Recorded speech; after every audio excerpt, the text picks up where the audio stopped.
This movie really had me thinking, because when I started this movie, I had a different concept in mind. The more I watched the movie to get my script together, the more I started to think Black Manchester is kind of spitting a little bit. What do you mean by that? Not a lot, but he had a few bars. The video was supposed to be about Superman being him, but Black Manchester was spitting. I have to say it one more time. To understand why I'm saying Manchester Black was spitting, we have to go to the beginning of the movie. Now, Clark is in the middle of getting his game going with Lois, but that is short-lived because instantly, 30 seconds in, we get our first body. It's not an implied death, it's an actual body being dropped. Man, I'm dead. That sets the stage for what I'm about to say. We see clear as day that this man is just a cold-blooded killer. And why is he killing? Just because he can. Just because he wants to. Just for the thrill of it. So Superman watched the dude get body, turn around Lois Lane. I was like, this crazy. Then took off running, leaving her there. I'm joking. He did take off down the alleyway to change it to a Superman costume. Like, he couldn't super speed real quick, smack him out the way to prevent anybody else from dying. He had to go straight to change his costume. And he ran slow as hell. So guys, what do we take from that scene? That Superman thinks his secret identity is more important than stopping people from dying right in front of him. That's what I take from it. You can take what you want from it. That's what I took from it. So they had their fight in superhero fashion, destroying everything in sight. Look at my roof. Look at my roof.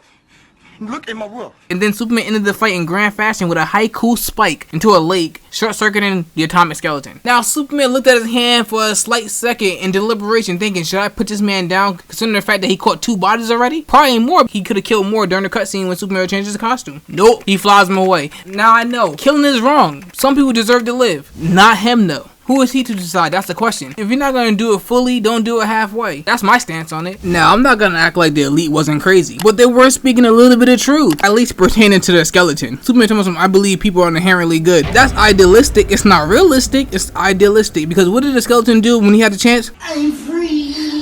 A person usually tell you who they are by the repeat actions they make. And this man, Atomic Skeleton, was like, My dude, I'm never gonna change. he got out of jail and started collecting bodies again. Even the security guard knew what time it was. Even he knew it was about to be up. A kid lost his father. Directly in front of him. Directly in front of him. There's no way that kid would have been normal at the end of this movie. He would have been traumatized by the fact that he watched his dad die right in front of him. Manchester Black offered him a solution. It wasn't a solution to bring his father back to life, but it was probably hopefully gave him a little bit of semblance to relief, to peace. He put a hole in the man's skull. Superman tried to stop him.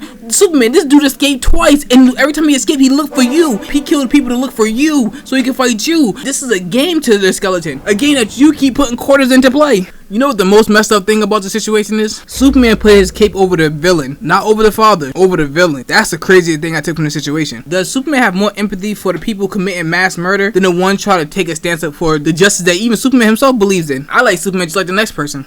But this movie got me thinking a little bit. At the end of the movie, Superman has this ploy to show the population that they in fact don't want him to kill the bad guys. They like the constant and repeat attacks and murders by the same villains with godlike powers that they can't protect themselves from. The ploy itself was badass, I'm not gonna lie to you. He beat the shit out of the Elite. He dog walked the Elite. He did do that. I was like, damn, Superman, that's what I'm talking about. But he still didn't prove his point like he think he did. Superman went crazy, putting everybody in harm's way. They asked Superman, can you please put down the villains with godlike abilities who keep repeatedly doing the same things, keep repeatedly killing people? Can you please do that? People that we can't protect ourselves from? Because Superman, you gotta realize, if they gotta rely on you to protect them, they can't live peacefully. Not you to become a madman crushing them like a villain would. You don't have to go to that extreme. It's that simple. Put down the repeat offenders with godlike abilities.